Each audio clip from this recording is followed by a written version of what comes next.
For me is just feeling comfortable in your skin and feeling your best.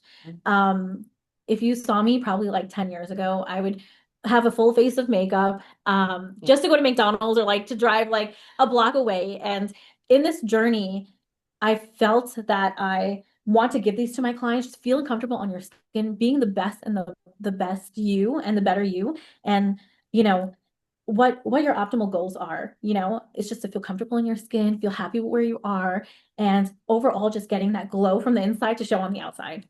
I'm not like I love makeup and everything like that. I know when beauty and makeup like they correlate, but for me, it's more feeling good within themselves, and it shows with our work when we're able to fulfill that need or concern that they have, and they feel beautiful in their own skin. Like just going out like how we are, just no makeup, nothing. We're just comfortable in Yes. our own skin, and we're able to tell clients like or have the clients know that they can do the same.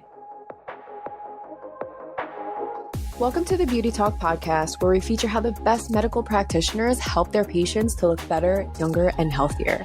Now, enjoy the show, and here's your host. Daniel Gao here. I'm the host of Beauty Talk. We feature the top medical practitioners in health and beauty, both inside and out. I have Felicia Persaud of Modern Glow, a licensed board-certified family nurse practitioner. Although she has always had a passion for aesthetics, Felicia started her nursing career in the emergency department and has held various roles in nursing, including over a span of 13 years. She has over 4 years of experience as an aesthetic practitioner, specializing in facial balancing and holistic skincare. I also have Elizabeth Seerattan, a licensed board-certified family nurse practitioner. She started her nursing career 5 years ago as an emergency department nurse. Furthering her career, she worked as a nurse practitioner in allergy and immunology. She's a passionate aesthetic nurse practitioner, helping clients regain their self-confidence by achieving their desired aesthetic goals. Elizabeth believes in investing in yourself and always seeks opportunities to further her knowledge and in hands-on training to provide the best care for her clients. So Felicia, Elizabeth, welcome and glad to have you both here. Thank you for having us. Yes, thank you. Yes, let's start with this. How did each of you get interested in the medical field? Let's start broad at the very top. How did you get interested in the medical field? Oh, this is a good question. So my mom, it was actually nursing was her second career. So when I was 12 years old, my mom went back into nursing, and because she's a little bit older, she was probably around 35 at this time, but older. And now that I'm 33, it's not old. And she needed help with computer and kind of formulating sentences. So she would make me type her progress notes out, and she'll just like talk to me about them. And so that's how I had a passion for that. Then, when I was about 15, 16, my uncle, her brother, got really, really sick. And we really had empowerment by the nurses and the physicians there. So healthcare was definitely something I was interested in.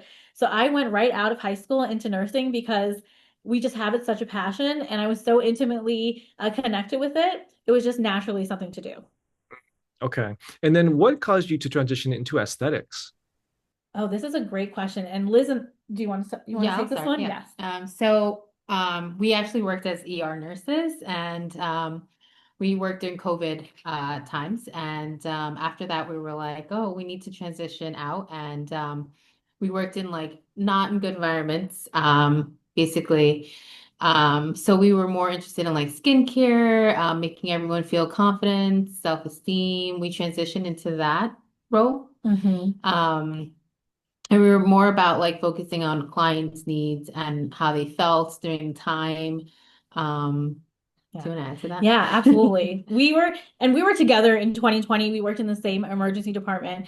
And for me, just going from a space of like so much death and destruction to where we're focusing on wellness and preventative care is so amazing. And now we make clients happy. We made our patients happy instead of having to deal with that. Of course, Liz still works in the ED. I still work in a hospital setting. So we still have our clinical background knowledge, but we're kind of focusing on that holistic side and getting people well before they get sick. Okay. And then what caused you to want to start up your own practice? I mean, instead of just working for another practice. This is a good one. For me, I actually worked for a practice in the city, and I loved it.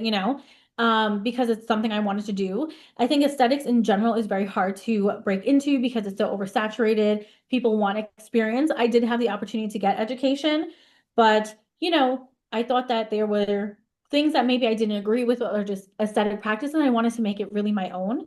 And so one, just getting into the business, but two, just wanting to have that natural balancing. You can tell like I'm coming on camera without any makeup, without any, show, because I want to encourage an everyday person to come and get treated with us, because it's not just for someone that looks like a model 24/7. You know what I mean? Do you want to add anything? Yes, I'll piggyback off her. So really what we want to like, it's like setting our own schedule, making connections with other clients, other people around the area without any restrictions or guidelines. And just making that connection with other individuals. And for me, it's more of like emotional connection and also working with the actual client, setting our own treatments, not working, with a company that's going to restrict us in certain things or how we do things. So. Got it. Now that you have this practice, I want to dive a little bit deeper into the treatments that you actually offer. I believe you have a specialty type of Radiesse treatment. So could you dive a little bit deeper into what that is? Yeah. Yeah. Oh, amazing. So we've been doing so much Radiesse. So, aesthetics has changed to be more undetectable injections, as one of my teachers would say. And we want to focus more on biostimulating and ensuring that you're producing your own collagen and elastin, but also while we're filling the face, because of course you're here because you see volume depletion. So I think we've done so many just this last couple of months because everyone's trying to look cute for the holidays, and really just to fill those areas, to biostimulate those patients, so that they can feel like their best self with that glowing skin and that fat pad and that rejuvenation. So, as we age, our community, we have more of like the aging community that comes to us. So more of like 30s and up that come to us. And that's when you start losing your fat pads. Your skin becomes more lax. So you start drooping down, sagging. I don't like saying that, but that's what happened. And our skin comes forward. So then we start noticing all these lines and we start noticing our skin more. So we want to take care of ourselves. So instead of doing like a hyaluronic filler that we would use, now they have Radiesse or Sculptra. We do love working with Radiesse more because it does create that structure that we need that also mimics like a filler, but also makes collagen elastin that we can also change the cellular molecular format of that. And Okay. we've been using it a lot for, again, mature patients, but also those on like GLP-1s who are losing a lot of fat in the face. So we've had amazing results. And Radiesse, why we use it more than Sculptra, is because it doesn't rely on an inflammatory process, which can be prevented by certain medications like GLP-1s. So that's definitely our signature so far. Okay. And for people who don't know what Radiesse is, what is Radiesse? This is a great question. So Radiesse is a filler that also has biostimulating products. It's not hyaluronic acid. It has calcium-based filling products. And what we do is at its natural state, it's G prime, which is the thickness of the filler. It can mimic bone and it can mimic fat. So we do that in certain areas when we have fat loss. And then when we mix it, we kind of get rid of that like G prime or that thickness, and we kind of make it a little thinner, almost like a fence. And we put that in right under the skin, under the where the fibroblast lives. That's where your collagen and elastin is produced. And while we put that in as a fence, and as your body starts dissolving that, it's filling it in with its own collagen and elastin. Okay. So Radiesse is a filling, but it also is a biostimulator, and it's made with a calcium type filling rather than a hyaluronic acid type filling product. Got it. Okay. So it's really there to kind of help tighten up the skin, build back the collagen. Is that kind of the main purpose of it? Absolutely. Mm-hmm. Got it. And when it comes to this type of treatment, I know it's probably going to depend on the individual, but how many times should they get this treatment? Like, how many sessions is it for this treatment? And what type of recovery time is needed in between each treatment? This is also a great question. So when we're putting it down to the bone, so onto the face, it lasts over 2 years because, we're doing it at its highest G prime. When we blend it and put it into different areas, and depending on what you're trying to treat, that usually about 12 weeks, we see the results for that. And then we do decide to do it once or twice after to get that biostimulating to go ahead and rejuvenate what we're doing. So we add a little more, So 1 to 2 times, similar to Sculptra, except you are going to be seeing the results faster. Mm. Okay, good to know then. Now, when it comes to this type of treatment also, I mean, like in what situations would someone be like, this is the best fit for this person? You kind of mentioned you have different age groups that it's good for, or if like the skin starts to droop down. But are there any like specific situations where someone's like, this can be a great treatment for this particular person? Honestly, anyone would benefit with the Radiesse, just because of its benefits and overall, it's not just a filler. It's not just, there for contouring or anything like that. It's more of like building collagen and elastin, and that's what, as we age, we lose. So it's good for honestly anyone. Yeah, and I always say that you want to start increasing your collagen production even at as young as 23, 25. That's when we're starting to break that collagen elastin down. Of course, we use it for the face and the fatty areas. If you're coming to me and you want lip filler, or if you want more plumpiness to the lip, etc., I'm going to use a different product. I'm not going to use Radiesse. Or if you want something under the eyes, I'm going to use a different treatment because we just don't put that product in those areas. But yes, like Liz said, almost everyone, I start putting them onto Radiesse or biostimulators as early as possible so we can prevent that sagging and having to catch up. Okay, good to know. So that's the Radiesse then. Now I want to go into another treatment that I believe you guys specialize in, which is laser hair removal. So I think when it comes to laser hair removal, I would imagine most people think it's pretty straightforward. They want to get hair removed, use a laser, get rid of it.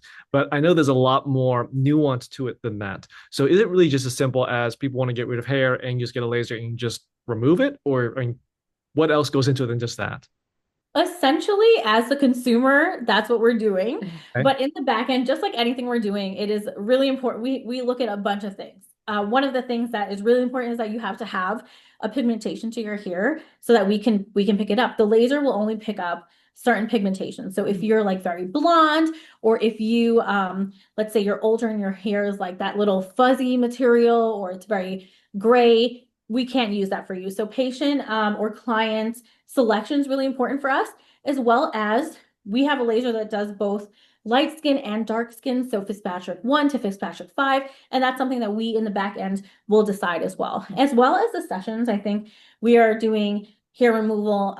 We want to catch the hair in different cycles, so you'll come back every 6 to 8 weeks so that we can catch those hairs or those follicles that we haven't gotten yet. So those all of the things that happen in the background. Those are really the rationale why you have to come back and get a package. And if you're a right client for that. Okay, that sounds interesting as far as the concept behind it's laser hair removal, but the pigmentation of your skin makes a difference. It seems like kind of counterintuitive. Like, why should the pigmentation matter when you're trying to remove hair? Ooh, this is a good question. And I'm going to say this because one of the things that Liz and I wanted to do, and what I've noticed when we worked in the business, is make sure that we're able to cater to different skin tones. Because things that work with lighter skin tones may not work with darker skin tones.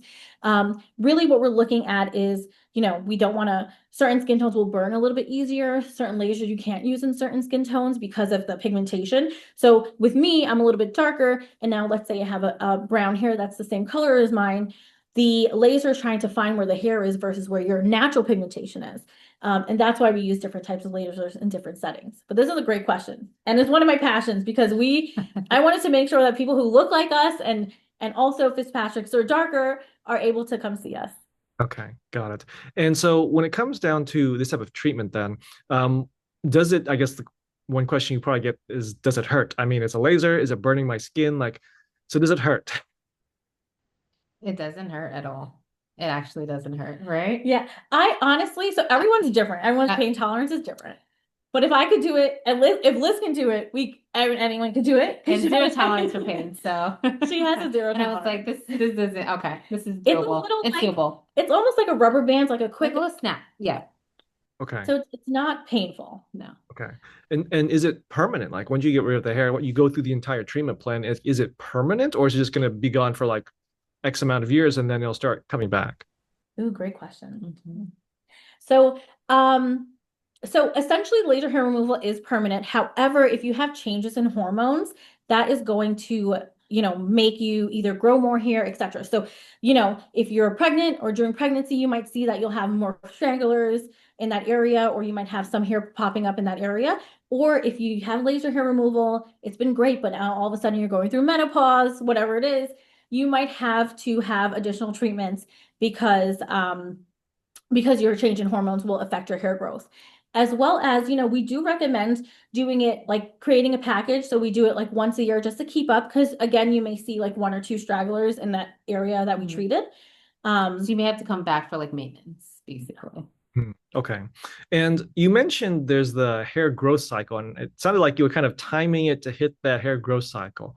Can you talk about that? Because I think that most people don't know there is even a hair growth cycle. I just figured, hey, my hair grows, it's just always growing. Like there's no cycle, it's just always growing. So Yeah. can you talk a bit more about that? Absolutely. So there's different phases in the hair cycle, but just to make it like in layman's term and simple, you have hair that grows at different times, and some hairs will fall out differently. And then the other hairs, that's why you won't see like balding, right? Because we have some hair that goes off, but other follicles are growing at the same time, and they're in different stages. So one will be short, one will be longer, that falls off, and then the shorter hair will grow longer, while other follicles are planting or increasing some hair in that area. So at a given time, the follicles are in different stages of hair production, whether that's the hair falls out, whether that it's just sprouting, if it's medium, if it's length and matured. That's the cycle of the hair. And that's why we do multiple treatments. Okay. And afterwards, recovery wise, what is some of the most important things people need to be aware of if they're going to get this? I'm assuming limit or have no sun exposure. I'm assuming that's one of them. But like, is there anything else that people need to be aware of after they get it done, like to avoid or to even to do? Yeah, I think that's a great question as well. Sun, definitely. So sunscreen, we just did it on one of our personal friends and we did her face. So definitely want to wear sunscreen, large hat after, lots of fluid. You might have some redness after, and that's totally normal. And I also decrease active ingredients in those areas just for about 7 days, 5 to 7 days, because you don't want to irritate a skin that's already broken. So I'm not going to use a retinol, or I'm not going to use harsh acids on an area that, is healing at this time. Okay. And what about the size of the area? Like, does it really matter if like, hey, I want to remove hair from the neck down, get rid of everything? Or is it more better to be like, hey, just let's start with this one, and then like 2 weeks later we'll hit another area, and then you just kind of like cycle those different areas? Like, which one is better, or does it really matter? So it doesn't really matter. We could do head to toe at one time, and then you would come back for the additional. So you'd come back again for the head to toe. Okay, got it. And so now when it comes to this treatment, I'm sure that you have people that have a lot of misconceptions, or there's myths that they just believe about this type of treatment. What would you say is some of the most common myths you hear about laser hair removal? I think you hit that with one of your questions. One of the myths would be like, oh, I could just get laser hair removal. And they don't know that, I'm a redhead or I'm a blonde, and the skin on the hair on my body is a different color. So we can't get a laser hair removal. I think that's one of the myths. And also, like, we actually asked the clients to come in like 2 days prior to shave that area. Okay. So that's good. So basically, you want to try and get the hair as low as possible before you start this process. Yes. Okay, good to know. Okay, so then let's say that somebody is looking to get this type of treatment done. They don't know which provider to go to. What advice would you give to this person as they're doing their search to find that provider that is good, who still knows what they're doing, has experience, and just is going to give them an overall good result? Well, I would say, pick a provider that knows what they're talking about or knows how to handle the machine that they have, because there are different types of machines that they can use for laser hair removal. You also you want to find someone who knows what they're doing, because you don't want to burn the client. That's a big thing with laser hair removals, is burning the client, or, pigmenting or hyperpigmenting the skin.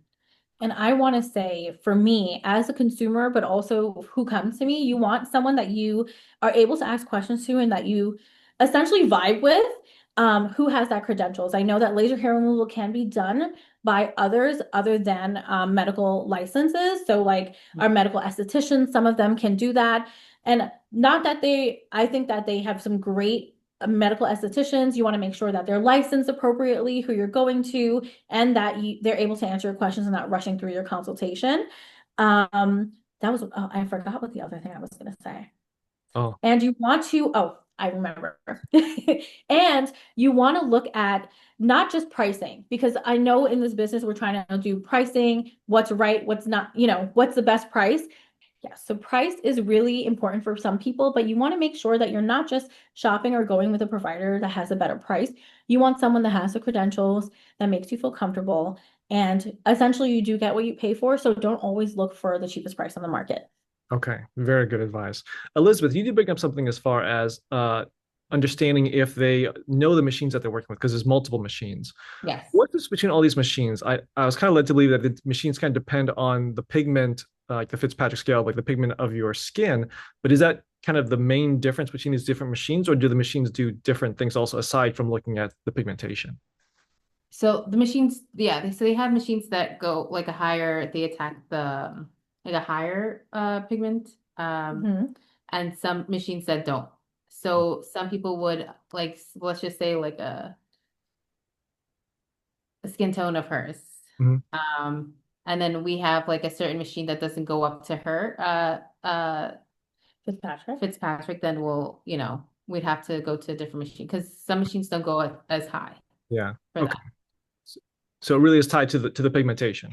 And then Yes. yes, and I also want to add, it's just really the manufacturer too who's making the product. So, there are lasers that are very similar. It's just really who the manufacturer is that's producing the laser. Essentially, we wanted to go with one that can do multiple things, that has a background, and that we know will go to Oh, different yeah. different skin types. Got it. Okay. Now, how important do you think it is to have an artistic eye in what you do? Because I mean, you're doing medicine, and so I don't think many people think about artistry when it comes to medicine, but being in the aesthetic side, I think the game changes a little bit. So how important do you think it is to have that artistic eye in what you do? I think it's very important to have a passion for that part because yes, medicine and artistry does come together in aesthetics medicine because we are working with the face. Obviously, the face is asymmetrical. It's not symmetrical as, people don't tend to like pick that up. But when we notice it, we let them know because everyone thinks they have a symmetrical face, but they don't. So we have to kind of balance that out, contouring the face and providing that symmetry for them that they want. But obviously, it's not going to be symmetrical 100% for everyone. So we have to have a kind of a balance when we're doing our like Botox or fillers or anything like that. We kind of have to remind them like, listen, like you may need more on this side just to balance, facial balance, everything with them. Yeah. And I also think that it's something that's learned because when I started, and I know Liz is like this too. We were just like, okay, well, this plus this equals this, but that's not always 100% in aesthetics. It's really that aesthetic eye that we've developed. And I think now we've gotten it down pat. We're always learning new things, but that aesthetic eye, and also different cultures look for different things, like we have a great friend of ours who's Filipino, and she looks for, and not that I'm generalizing, but she looks for a different a different look that makes her feel youthful versus people in our culture like Guyanese. There are some differences in the cultures and what your face can do, and also what's wanted, Yeah. So like as she was saying, picking up on like culture and like what people like their concerns or what they most focus on when they look in the mirror. Sometimes some could be like for our side, it would be like pigmentation. They don't like the dark spots. They want to get rid of it. That's what we focus on mainly. We use a lot of chemical peels, which is a medical grade peel that actually fades out the pigmentation and they feel a lot better about themselves. Like we actually have this client that comes to us noticing that after like summer, she starts to notice that the pigment in her face is getting darker and darker. She wants to work only on that, no matter what. She doesn't want to fix anything else, but she just wants to fix the pigmentation that's there. So we have to go like more accordingly to what their concerns are, but also like letting them know like we could also do this. There's multiple modalities that can help them. Or we have you noticed this? Like we don't like to like throw a lot of things at them. We just want them to feel comfortable first and trust us, and then we build that relationship with them, and then we could, go further.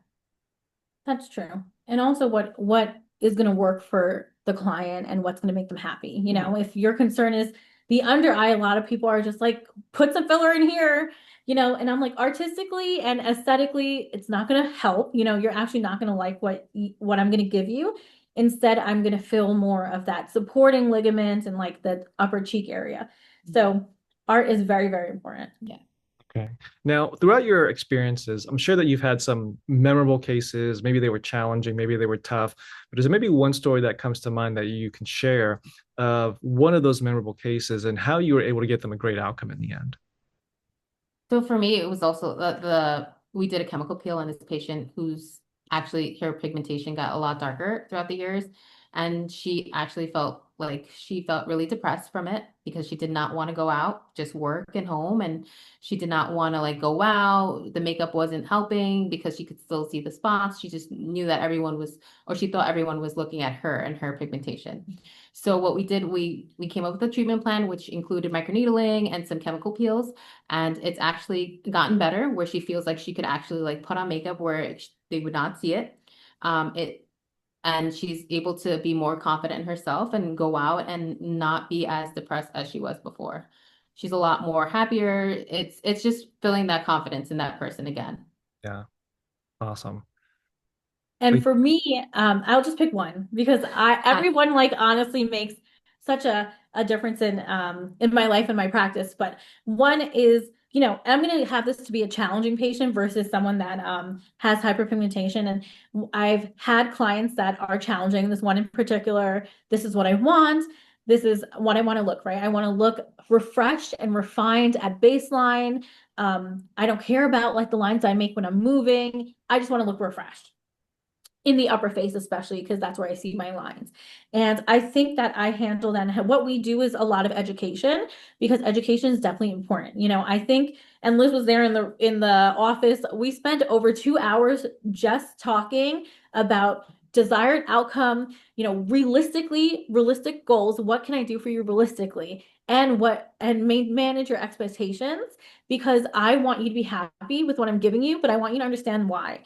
So and everyone thinks like they go in Botox, typically it's a 15-minute appointment. You go Botox, you get your Botox, they'll see you in 2 weeks how you're doing. But it's really important. And I think that's what we try to do is really educate our patients and our clients to come back to us.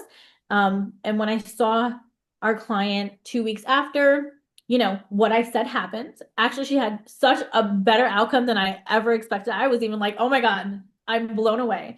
And, I was noticing a couple things that I was doing a touch up on because it's been 2 weeks. And she was like, yeah, I remember we talk about that. And the vibe changed. It was a whole 180 of building that trust, especially someone who's new to us.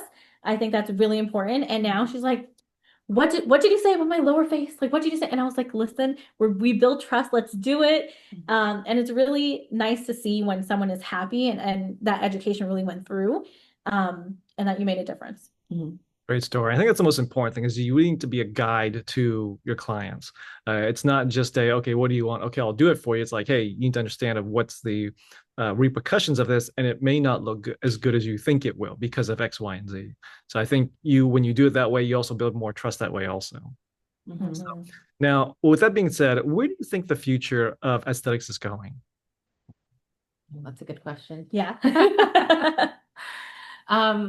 Like our goals or just like in the future in general? Future of the industry. Well, it's becoming a lot more popular and saturated. Definitely. So we have to like for ourselves, we have to stand out in certain ways and how we do our I guess like trust in patients, as she said, like educating the patients, building that trust with them. And I think with the aesthetics community, it's wonderful, like all the new technology, all the new techniques that come out. We have to stay on top of everything. We have to go to conferences, we have to go to different trainings just to keep up, and we do our own research in different products that come out. And there's always different products coming out in the aesthetics world. Yeah. And we educate ourselves and we think about like what's gonna help our clients, what's more efficient for them compared to other products that are coming out, or what works for us techniques wise may not work for her, but it works for me. Certain things like that that I think are wonderful things. I agree with Liz. And I also think that aesthetics, just in our time in the last 5 years-ish, has gotten more accessible. I think before when we started, everyone's like, oh, I got Botox, Now it's like, I got Botox and here's my girl, go to Felicia, so it's definitely getting more accessible to the everyday person, which is what we want. And it's really heading towards that wellness. So Liz and I just went through, and she honestly went through, and we were looking at different IVs that we're doing, vitamin drips and boosters, and what's really going to add someone to make them feel better. And I think we're taking a turn towards regular aesthetics, towards wellness, which is our biostimulating products, so more natural PRF or PRP, which is where we take your blood and we spin it and we inject it into the face for youthfulness. We can inject it in the hair for hair loss, and those vitamin boosters and vitamin drips, just to kind of have like an overall wellness feeling for that. And as I think as an ED nurse, if you asked me 13 years ago when I first started, I'm like, it's always emergency, right? So if you're not breathing, I don't really care what else happens to you. We want to get you breathing. But those B vitamins, B12 vitamins, copper, zinc, magnesium, those also play a role in how we feel every day in our wellness. And I'm really a true believer, after we've been getting it ourselves and also our families, that, aesthetics is going towards that wellness. Okay. And with the practice, Modern Glow, what's the vision for the practice? The vision.